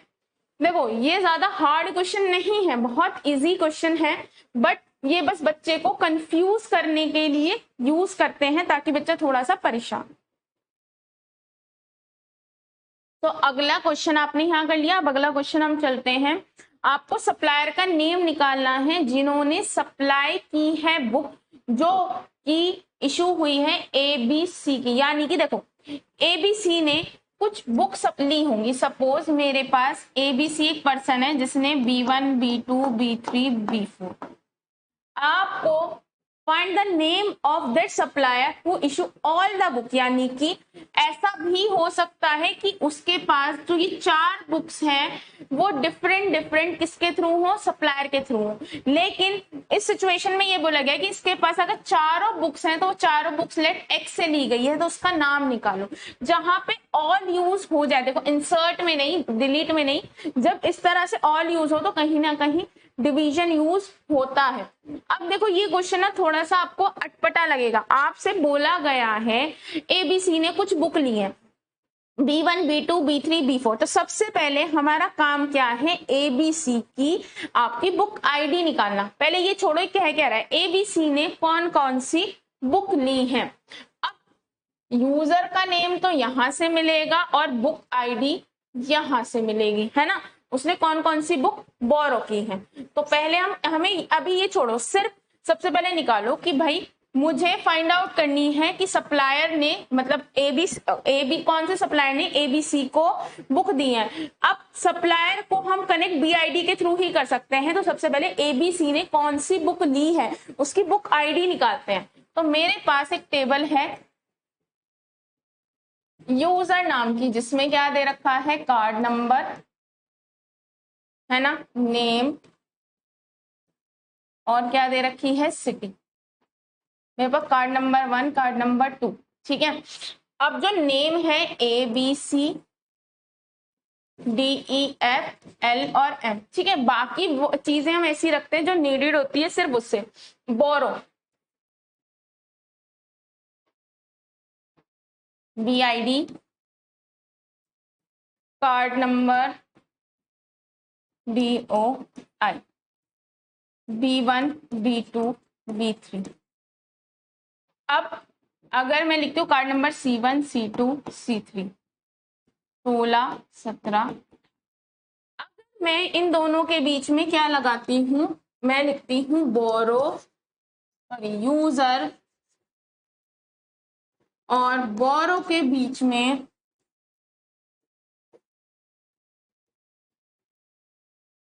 आपका नेचुरल जॉइन, यानी कि कार्ड नंबर के बेसिस पे, यानी कि card number, name, city, card number, name, city, BID DOI। Card number C1 name है इसका ABC, सिटी है L, BID है B1, DOI है 16। फिर दोबारा से कार्ड नंबर किसी से, अच्छा कार्ड नंबर ये भी 1 है, ठीक है, हम सेम ले रहे हैं ताकि कार्ड नंबर 1 ABC नाम, इसने इसका L है, इसकी बुक ID B2 और ये 17 है ना। फिर कार्ड नंबर 2, ठीक है, card number 2 DEFM, card number ये 2 है, ठीक है, कार्ड नंबर 2 से मैच होगा, यहाँ पे B3 आ जाएगी और 18। अब हमें पता चल गया कौन से पर्सन ने कौन सी बुक ली है। अब मेरा इंटरेस्ट नॉर्मली ABC, यानी कि सबसे पहले नेम जो है ABC, ठीक है, इतना लिखते ही क्या होगा, जो ABC का डेटा है वो रह जाएगा। अब मुझे मेनली चेक क्या करना है, कौन से सप्लायर ने, ऐसा सप्लायर निकालो जिसने सारी बुक सप्लाई की है जो ABC के पास है। तो अब मैंने सिर्फ क्या निकाल ली, BID, ठीक है, तो यानी कि इतनी सारी टेबल में से मेरे पास सिर्फ डेटा आ जाएगा BID, यानी कि B1 एंड B2, मेरे पास 2 ही आएंगे, यानी कि A ने 2 बुक्स ली हैं जिनका नाम है, एक का B1, उसकी बुक ID है B1 और एक बुक ID है B2। अब देखो सबसे पहले सप्लाई में 2 केस करके दिखाती हूँ मैं आपको। BID, S name, price, DOS, ठीक है, book ID B1 B2 B3 X Y Z 16 17 18 15 16 17। देखो सारी बुक्स जो भी ABC के पास है वो सप्लायर के पास होनी चाहिए। अब आपको पता है डिवीजन का काम क्या होता है, R1 डिवीजन R2 अगर कर रहे हैं, अगर इसमें 2 टपल हैं A और B, तो यहाँ पे ये इसका सबसेट होना चाहिए। अब मुझे सिर्फ नाम चाहिए, ठीक है, तो और अगर मैं इन दोनों के बीच डिवीजन करती हूं तो जो इसमें और इसमें कॉमन होता है उसके अलावा जो बचा हुआ होता है वो आ जाएगा। तो मैंने क्या पिक किया, BID और S नेम,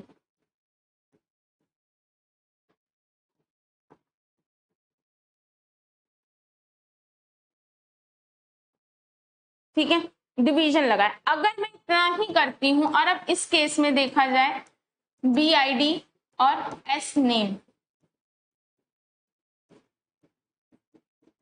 अब देखो BID और S नेम, B1 B2 यानी कि B3 के लिए तो देखना ही नहीं है, B1 B2 के लिए, B1 के लिए X प्रेजेंट है, क्या B1 के लिए Y भी प्रेजेंट है, नहीं, यानी कि आपको बोला गया है एक तरह से कि B1 बुक जिस सप्लायर ने दी है वो ही जो B2 बुक है वो भी Y ही सप्लायर ने दी हो, यानी कि ये इस तरह का क्वेश्चन है, आपसे बोला गया है जितनी भी बुक आपके ABC के पास है वो एक ही सप्लायर से होनी चाहिए, क्योंकि बोल क्या रहा है, name of the supplier who issue all the books, अब मतलब एक ही सप्लायर होगा।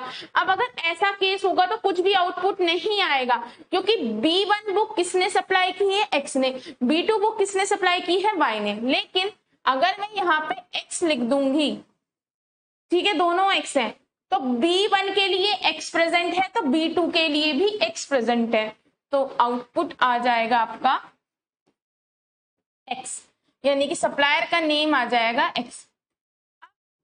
एक ऐसी सिचुएशन भी देखते हैं, सपोज मैं ये बोलती हूं कि एक से ज्यादा सप्लायर थे, है ना, मतलब ये हाइपोथेटिकल कंडीशन है, ऐसा होता नहीं है, B1 B2, यानी कि B1 B2 same books Y ने भी दिया, मतलब हाइपोथेटिकल है, ठीक है।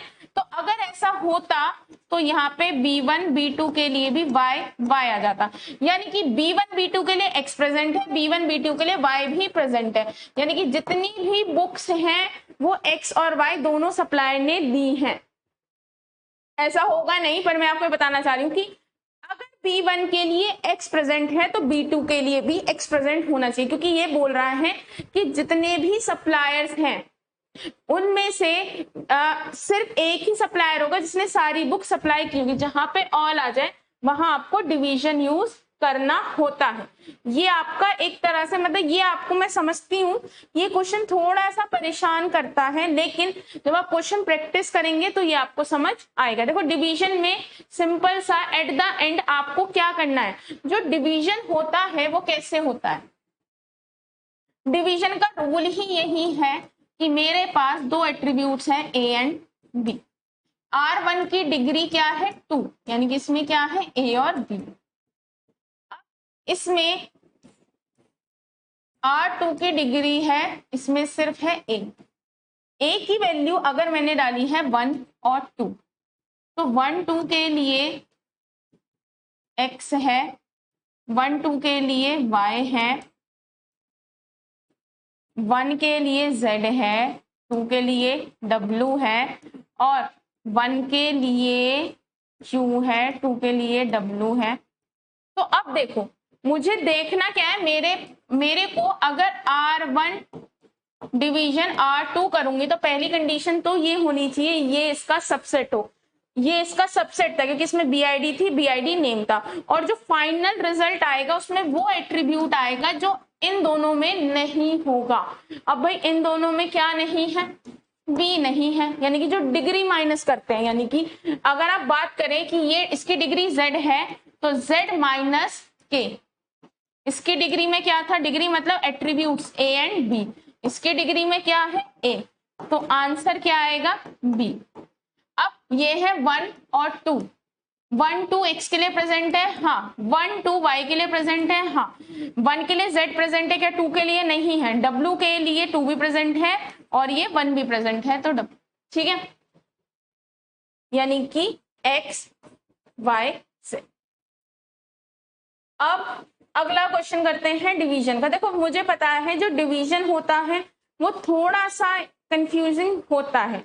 अब ऐसे मान सकते हैं कि आपके 7 क्वेश्चन या 6 क्वेश्चन आएंगे, इसमें से एक क्वेश्चन डिवीजन का आएगा। आपको ऑप्शन मिले कि भाई मतलब एक क्वेश्चन आएगा उसमें, देखो मैं यहाँ पे एक बार दिखा देती हूँ, मैंने आपको क्वेश्चंस करा रखे हैं ज्यादातर सारे। अगर आप ये क्वेश्चंस करेंगे, देखो list of all books publish by ABC, 1 2 3 4 5 question हैं, तो एक क्वेश्चन डिवीजन का जरूर मिलेगा आपको। All parts who have supplied all parts, यानी कि ऐसे सप्लायर निकालने हैं जिन्होंने जितने भी पार्ट्स हो, यानी कि एक सप्लायर एक पर्सन, तो एक डिवीजन का क्वेश्चन आपको जरूर मिलेगा। तो आप क्वेश्चन प्रैक्टिस करेंगे तो आसानी से हो जाएंगे। इस तरह के सारे क्वेश्चंस मैंने आपको करा रखे हैं। अभी ये जो लाइन लिखी हुई है SQL, इसको आप भूल जाओ, क्योंकि क्वेश्चन आता है कि आपको क्या करना है, SQL में भी बताना है और किसमें बताना है, रिलेशनल अलजेब्रा। लेकिन अभी SQL तो मैंने करा ही नहीं है ना, इसके बाद करेंगे, तो इसलिए अभी आप इतना ही करना है, ठीक है। अब चलो लास्ट क्वेश्चन करते हैं, ठीक है आज का। देखो इसमें मैं आपको दोबारा से बोल रही हूँ थोड़ा सा लॉन्ग जाएगा, बस यही यूनिट है जो थोड़ी सी लॉन्ग जाएगी, बाकी कुछ नहीं है, ठीक है। अब आपको क्या निकालने, नेम निकालने हैं सप्लायर के जिन्होंने सप्लाई की है बुक सेम टाइटल की जो इशू हुई है, सारी बुक्स जो इशू हुई हैं ABC को।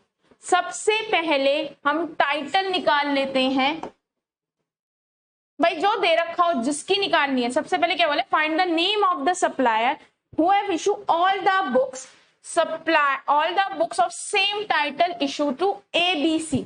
अब ABC नेम है, उसने कौन सी बुक बोरो की है और उसका टाइटल। पहले हम ABC के लिए निकाल लेते हैं। तो सबसे पहले आप जो है यूजर का क्या करो, नेचुरल ज्वाइन करो बोरो के साथ, ठीक है। तो यूजर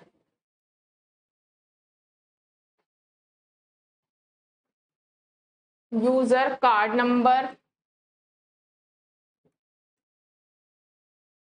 नेम,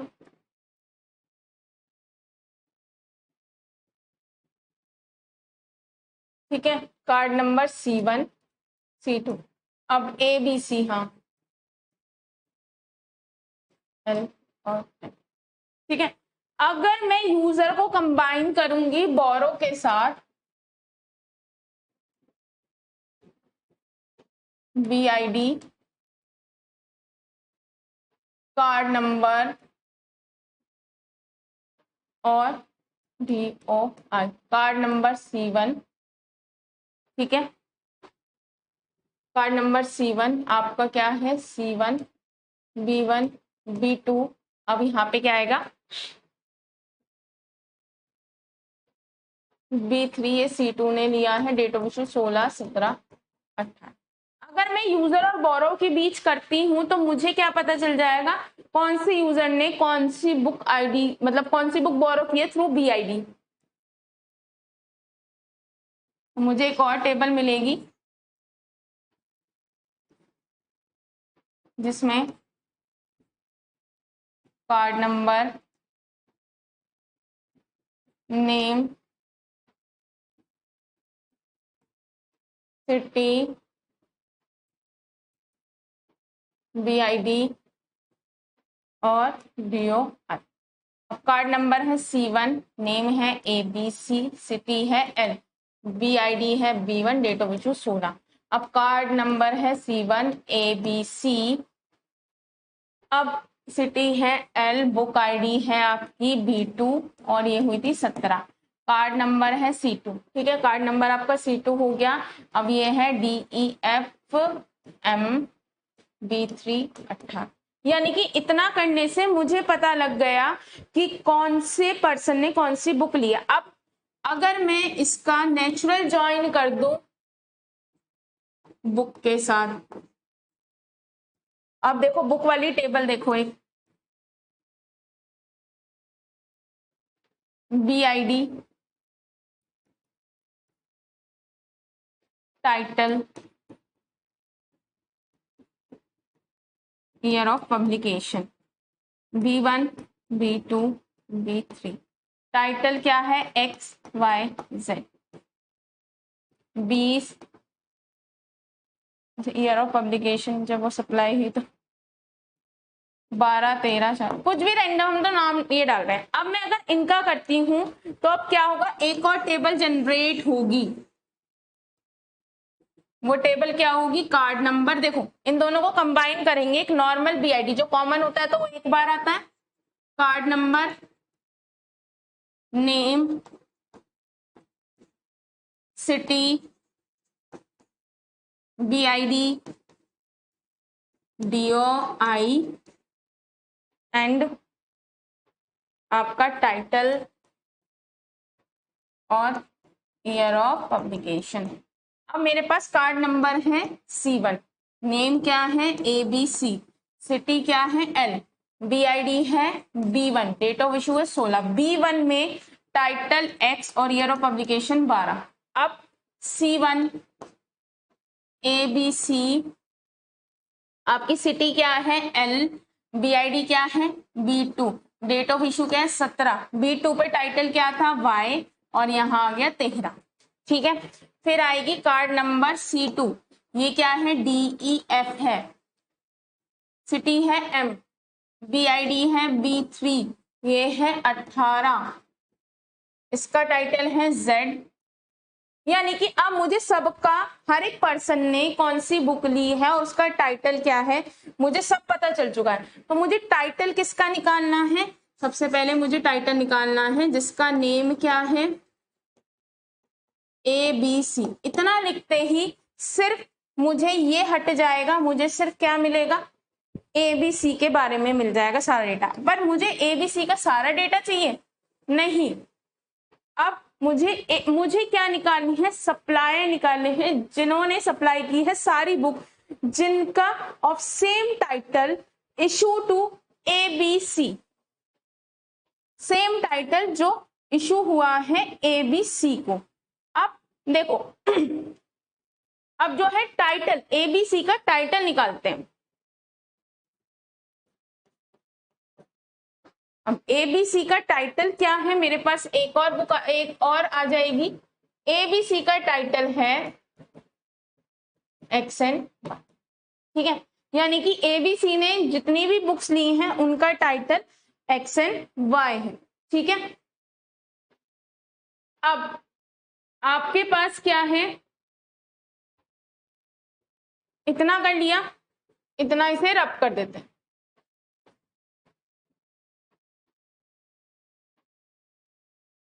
अब एक चीज देखो, हर एक सप्लायर ने कौन कौन सी बुक ली है। मेरा क्वेश्चन ये है कि सप्लायर के पास मतलब क्वेश्चन ये है कि मुझे वो सारे सप्लायर निकालने हैं जिन्होंने वो बुक सप्लाई की हो जिनका टाइटल एबीसी के पास है। तो पहले मैं सप्लायर और बुक का नेचुरल ज्वाइन कर दूंगी, जिसकी मदद से हर एक सप्लायर ने कौन सी बुक के टाइटल को सप्लाई किया है वो मुझे पता लग जाए।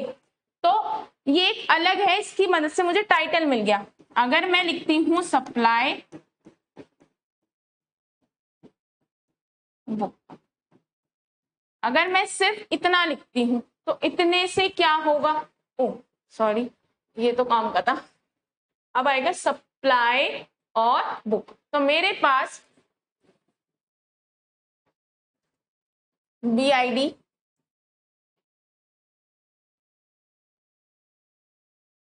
ईयर ऑफ पब्लिकेशन, मेरे पास बुक आईडी थी B1 B2 B3, टाइटल था XYZ, ठीक है, रैंडम लिया है ऐसे समझो।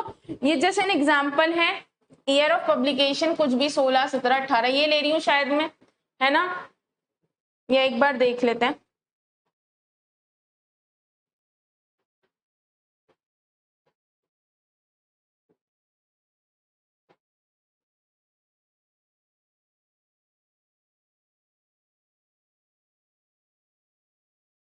है ना, ये रही।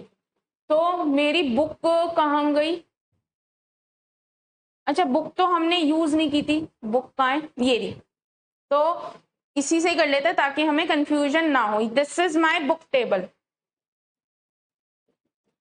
यूज किए ना, ये मेरी बुक टेबल है, तो इसे रब कर देते हैं।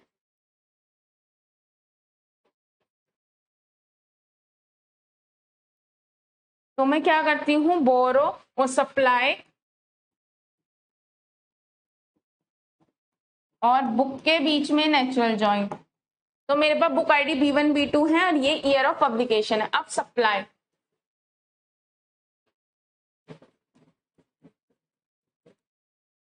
BID S name price BOS B1 B2 B3। ऐसा हो सकता है कि बुक्स बहुत सारी सप्लाई की गई हो बट, अच्छा हाँ, तो मैं इक्वली ले लेती हूँ ताकि कंफ्यूजन ना हो। तीन ही बुक्स हैं, तीन ही बुक सप्लाई की है, इसका सप्लायर है X, इसका सप्लायर है X, तो सप्लायर का नाम कुछ और ले लेते हैं, ZZW, प्राइस है 1600 1700 1800, डेट ऑफ सप्लाई 16 17 18, ठीक है, ये ले लिया। अब अगर मैं इन दोनों के बीच में क्या करती हूँ, नेचर। अब आप देखो ऐसा हो सकता है कई बार आपको लगे कि मैम ये तो यहाँ पे भी ईयर ऑफ पब्लिकेशन भी, ये जस्ट टेकिंग एन एग्जाम्पल, ठीक है, तो उस चीज से कंफ्यूज मत होना क्योंकि मैं कोई टेबल मतलब सोच के नहीं बना रही हूँ, बस इसको समझाने के लिए। आपको जरूरी भी नहीं है कि आप टेबल ही बनाओ, ठीक है। तो अगर मैं इन दोनों के बीच नेचुरल ज्वाइन करती हूँ तो मुझे क्या मिलेगा, सप्लाई है तो पहले BID S name price date of supply BID title year of publication, यानी कि book ID B1 Z 1600, date of issue B1 पे टाइटल X आपका, अच्छा BID एक बार आ चुकी है तो BID दोबारा नहीं आएगी क्योंकि कॉमन एट्रीब्यूट दोबारा नहीं आते। टाइटल और आपका ईयर ऑफ पब्लिकेशन, ठीक है, तो आपका टाइटल क्या आएगा, एक्स, और ईयर ऑफ पब्लिकेशन 12, B2, ठीक है, Z 1717 है ना, आपका क्या है, BID B2 यानी कि Y13, फिर है B3W ऐसे 1800 लिख दिया, 18 और Z14। तो एक टेबल मिल गई जिससे मुझे पता लग गया कि सप्लायर ने कौन सी टाइटल की बुक सप्लाई की थी। अब मैं क्या करती हूँ, मैं सिर्फ दो ही चीज पिक करती हूँ, एस नेम और टाइटल। एस नेम क्या है आपका, इसे रब कर देते हैं, अब तो नीचे वाले की कोई जरूरत नहीं है। एस नेम और टाइटल, एस नेम क्या है, ZW XY। मैं इनके बीच में क्या करना चाहती हूँ, डिवीजन लगाना चाहती हूँ। मेरे पास टेबल है टाइटल,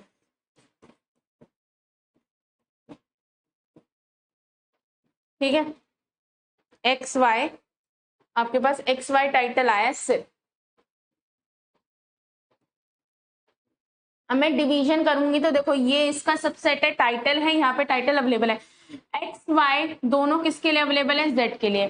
तो आपका आंसर आ जाएगा एस नेम Z, यानी कि जितनी भी बुक्स ABC को इश्यू है वो किस सप्लायर ने दी है, Z ने दी है। ये आपका आंसर आ गया। अगर ऐसा एक मतलब मैं रफ सी सिचुएशन मानती हूं कि सपोज X जो है Q ने दे रखी होती, ठीक है, तो क्यों नहीं आता, क्योंकि जो आपका जो आपकी बुक है क्यू, जो आपकी सॉरी टाइटन है एक्स, उसके लिए तो सप्लायर अवेलेबल है, लेकिन वाई के लिए नहीं है, क्योंकि इसने बोला है कि एबीसी ने जितनी भी बुक इश्यू हुई हैं वो सारी बुक किसी सप्लायर के थ्रू होनी चाहिए। यानी कि अगर मेरे पास डीबीएमएस, मैथ्स और डा है, 3 बुक्स हैं, तो तीनों बुक्स एक ही सप्लायर दे रहा हो, अलग अलग सप्लायर नहीं दे रहा हो, वो निकालना है। जहाँ पे ऑल यूज हो जाए वहां आपको किसका यूज करना होता है, डिवीजन का। देखो बाकी सारा इजी रहता है और मुझे लगता है हार्ड भी नहीं पड़ता है।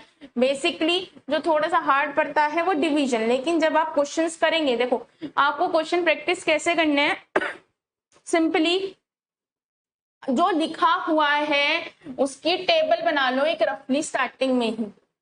बुक यूजर मैं तो साथ साथ बनाती हूँ, एक अपनी मर्जी से कोई भी एक रफ सी एक टेबल बना लो और उसी के बेसिस पे आप डेटा डालो। लेकिन मैं ये सजेस्ट ना करके आपको ये कहूंगी क्वेश्चन के अकॉर्डिंग टेबल बनाओ। क्यों? क्योंकि ना तो आप सारा डेटा डालना चाहते हैं, आप सिर्फ जैसे सपोज एज एन एग्जांपल अगर मैं आपसे बोलूं तो इसमें मुझे सिर्फ एबीसी की ही नीड है, मतलब क्वेश्चन में एबीसी ही दे रखा है, तो और क्या नाम है मुझे फर्क नहीं पड़ता। लेकिन आप स्टार्टिंग में टेबल बना लोगे बिना क्वेश्चंस को देखे, तो हो सकता है आपने वो सिचुएशन डाली ही ना हो जो क्वेश्चन में नीडेड है। तो आप ये मत सोचो कि उसमें अलग क्वेश्चन मतलब अलग डेटा, जो क्वेश्चन बोला हो।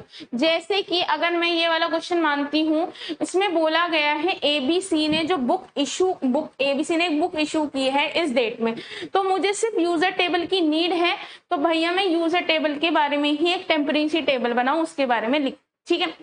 इसमें हार्ड कुछ नहीं है, बस थोड़ा सा ये कह सकते हैं कि आपको प्रैक्टिस करनी है और टेबल बनाने की कोई जरूरत नहीं। अगर आप क्वेरी को डायरेक्ट लिख पा रहे हैं कि सप्लाई में से आपने, देखो अगर इसमें क्वेश्चन को देखा जाए तो आपको दिख रहा है आपने करा क्या है, सप्लाई वाली टेबल में से वो वाले टपल्स को रिमूव कर दिया जिनका नाम एबीसी था और जिनकी बुक्स की प्राइस ग्रेटर देन 1000, यानी कि आपके पास रेस्ट टपल रहेगा जिनमें आपको कोई चेंज नहीं करना।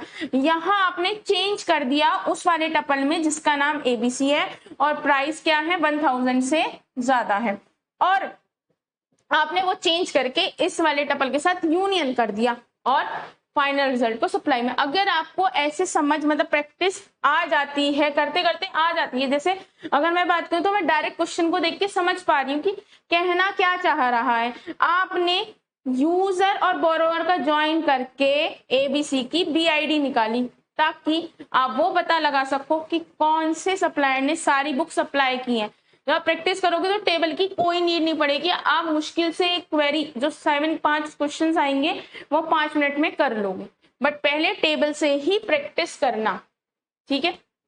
ये आपको क्वेश्चन दे रखे हैं 23, 24 और 22, 23 में ये क्वेश्चन आया है। देखो इसमें उसमें नहीं दे रखा था। अगर आपको कभी ऐसा लगे कि ये प्राइमरी की या नहीं दे रखी है तो यहाँ पे चल जाता है, क्योंकि प्राइमरी की से कुछ खास फर्क पड़ता नहीं है।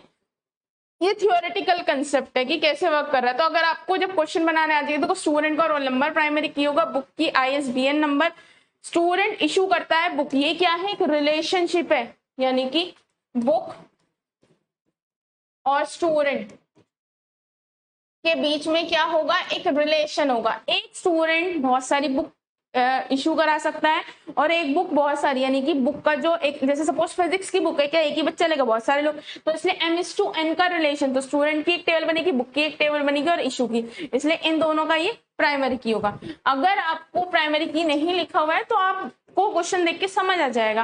अब रोल नंबर निकालना है, नेम निकालना है। स्टूडेंट जिनकी ब्रांच CSC है, ब्रांच कहाँ मिलेगी, ये रही, जिनकी ब्रांच CSC है उनका नेम है, रोल नंबर निकाल लो। आपको नेम निकालना है स्टूडेंट को जो बुक इशू की, issue a book publish by publisher, तो आपका पब्लिशर का नाम दे रखा है, उनका आपको क्या निकाला, नेम, तो इन दोनों का क्या कर दोगे, आप नेचुरल ज्वाइन कर दोगे। ऐसे ही क्वेश्चन देखोगे तो आपको बहुत आसानी से हो जाएंगे, ठीक है। ऐसे ही दूसरा क्वेश्चन दे रखा है, देखो आपको प्राइमरी की कई बार नहीं मिलेगी लगी हुई, तो देखो सप्लायर पार्ट्स कैटलॉग, तो सप्लायर आईडी होगी, पार्ट आईडी होगी। देखो सप्लायर आईडी, पार्ट आईडी, यानी कि सप्लायर पार्ट आपकी स्ट्रॉन्ग एंटिटी सेट है, ये क्या है, एक रिलेशनशिप है, M/N का होगा तभी ये दोनों है, ठीक है। आपको नहीं भी पता चला तो देखो ना सप्लायर आईडी, भाई सप्लायर की आईडी होगी, नेम हो सकता है सेम हो, एड्रेस भी सेम हो। ऐसे ही पार्ट्स, नेम सेम हो सकता है पेन, अब पेन डिफरेंट तरीके के आते हैं, है ना, तो हो सकता है पेन सेम हो पर हर एक पेन की एक आईडी होगी वो डिफरेंट होगी, तो ये दोनों स्ट्रॉन्ग एंटिटी। अब कैटलॉग में देखो पार्ट आईडी भी आ रही है और ये भी आ रही है, तो दोनों आपको नेम बताना है सप्लायर का जिन्होंने ब्लैक पार्ट सप्लाई की है, तो ब्लैक पार्ट्स नेम, आपका क्या है, नेम बताना है सप्लायर का, तो सप्लायर का नेम कहाँ मिलेगा, यहाँ मिलेगा, जिन्होंने ब्लैक पार्ट सप्लाई किया, इनके बीच में natural join. Find the name of the supplier who supply both black and, तो यानी कि ब्लैक एंड ब्लू कलर यहाँ से मिल जाएगा, इनके बीच में ही natural join. Find the name of the supplier who supply all part division लगेगा। तो ये क्वेश्चन आपको करके देखना, ठीक है। Thank you.